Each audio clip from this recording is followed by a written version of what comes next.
I stepped into the house, the scent of slow-cooked beef and garlic thick in the air, mixing with the faint chill from outside. My muscles ached in that satisfying way after a good workout, and I was already thinking about a long hot shower. But then I heard it, laughter. Deep, easy, confident. Not my husband's.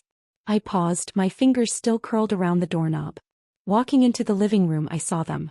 My husband lounged on the couch, a beer in hand, grinning like he hadn't in a long time. Across from him sat a man I didn't recognize. Dark hair a little too perfect. He had that effortless charm, the kind that filled a room before he even said a word. As soon as our eyes met, he smirked, like he already knew something I didn't. My husband looked up. "Hey babe. This is my new coworker. Just moved to town, figured I'd invite him over." I smiled, polite, but something about the way this man watched me made my skin prickle. When I handed him his cup of tea, his fingers brushed mine. Just a second. Barely anything. But my heart kicked in my chest. I told myself it was nothing. But was it? The next day he was back. I wasn't expecting it. I was folding laundry when I heard voices. His and my husband's, drifting from the garage. My husband had mentioned fixing a broken shelf, but I hadn't realized his new friend would be the one helping. When I stepped outside, he was already holding a drill, sleeves pushed up, forearms tensed. He glanced up, flashing that same easy smirk. "Morning." My husband, distracted with his toolbox, didn't notice the way this man's eyes lingered. I leaned against the doorframe, arms crossed, watching them work. When my husband stepped into the kitchen for a drink, he didn't hesitate. "Didn't expect to see you this early," I joked, keeping my voice light. "Couldn't stay away," he shot back, his gaze steady. Then softer, "You don't seem like a woman who gets ignored. But I get the feeling you do."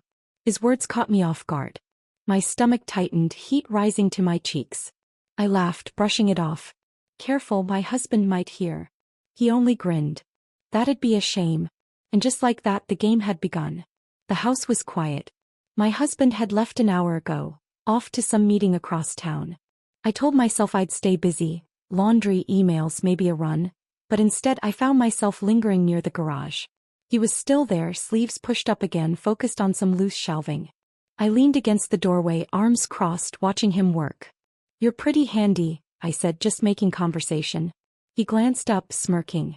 "I'm good with my hands." My stomach flipped. I didn't plan it. I swear I didn't. But something about the empty house, the way he looked at me, like he knew exactly what he was doing, made me reckless. I stepped closer, pretending to inspect his work, close enough to catch the faint scent of his cologne. He didn't move away. My pulse hammered. I shifted just slightly, just enough. He caught my gaze, holding it, and in that moment I knew. He leaned in first, slow, deliberate. The second his lips brushed mine, heat shot through me. My breath hitched. I pulled back, heart racing. "This is a mistake," I whispered. He only smiled. "You sure?" I told myself it was nothing. A slip. A stupid, fleeting mistake.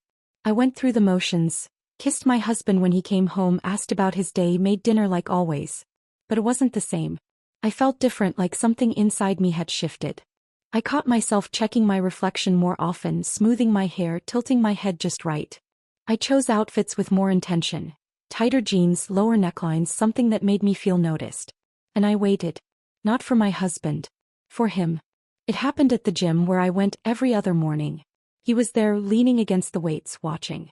My stomach flipped. I pretended not to care, stretching, adjusting my ponytail.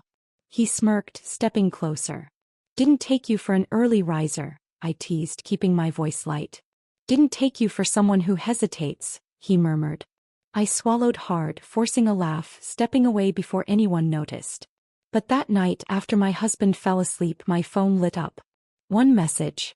No name. Just words. "You think about me?" My chest tightened. I stared at the screen, fingers hovering. I didn't answer. But I didn't delete it either. Something had changed. My husband noticed it before I did. He started watching me more closely, asking if I was okay, touching my waist when he passed by, lingering just a second longer.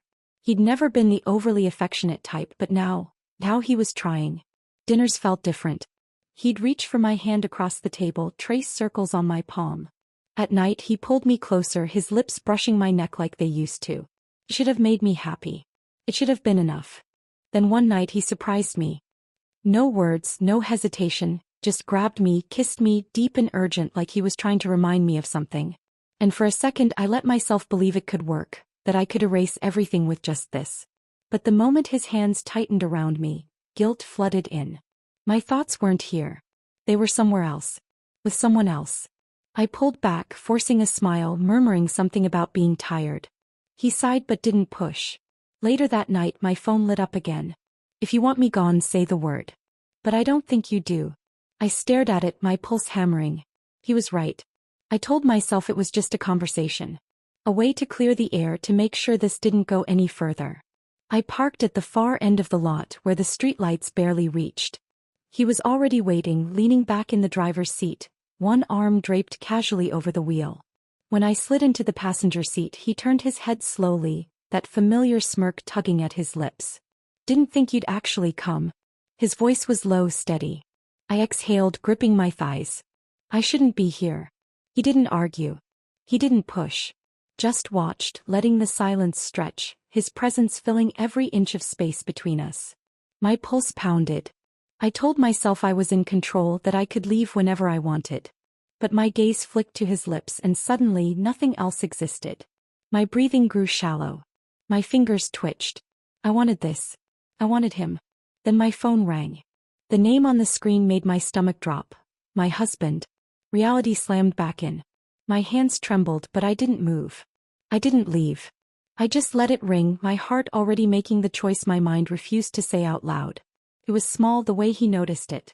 Just a fleeting glance. A moment when I didn't realize I was smiling at my phone. It should have been nothing, but it wasn't. I felt his eyes on me, sharp, watching. I knew he could feel it too. The change. The distance. The quiet tension that had replaced the comfort between us. That night after dinner he left his plate on the table and casually grabbed my phone. I didn't react at first, too caught up in the rhythm of my own thoughts. But then I realized what he was doing. He was checking it, scrolling through my messages with that slow, deliberate pace that made my stomach churn. My pulse quickened, but when he put the phone down I exhaled, relieved. There was nothing for him to find, nothing out of place. But still the air was thick with something unspoken, something dangerous. He looked at me, his eyes narrowing. "You've been distant," he said, his voice quieter than usual. "Is everything okay?" I forced a smile. "Of course." That's when the message came through.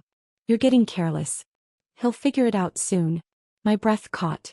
After a long workout at the gym I was playing a game with my son in the living room, both of us relaxed, trying to make the most of the afternoon.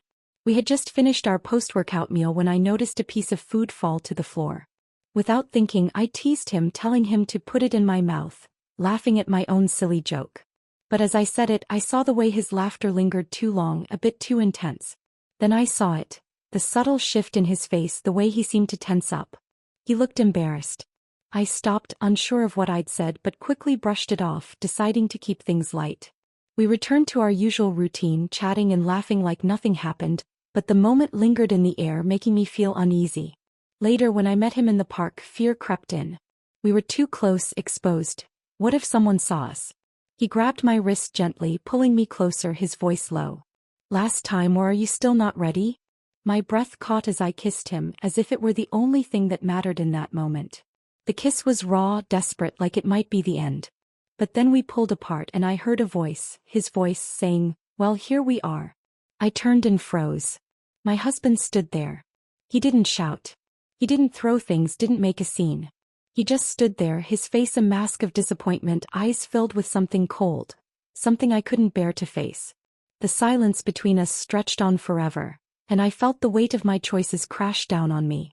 Without a word he turned, walked out of the park, and I followed him, my heart pounding. At home I heard the sound of him packing, the soft thud of clothes being shoved into a bag, and it hit me. The life I'd known was unraveling right in front of me. When I tried to reach out to say something he didn't respond. No words, no explanations. Just the emptiness of his absence. Later that night I sent a message to him, my lover, but there was nothing. No reply, just the silence that seemed to stretch further than I could handle. The next morning he came to my door, his expression hard but tired. "I didn't sign up for this," he said, his voice quiet. "It was fun for a while, but I'm not here to ruin lives." And just like that he was gone. I was left alone. The silence in the house was suffocating. My husband refused to speak to me, his words sharp and final the last time we exchanged anything. The lover I thought I could rely on disappeared without a trace, and the few friends I dared to confide in turned their backs on me, their disappointment heavier than any words. I didn't know what was worse, the isolation or the realization that I had lost everything. The house that once felt full now seemed hollow, the weight of my actions pressing down on me. I found myself in the bedroom sitting on the edge of the bed, staring at old photographs of us, my husband and me. In one of them we were laughing, happy, our arms around each other as if nothing in the world could break us. My fingers traced the edges of the photo, but the memory felt so far away. I smiled, but it didn't reach my eyes. My heart felt cold. I didn't know where to go from here. The future was just a blur. The screen dimmed and everything faded to black.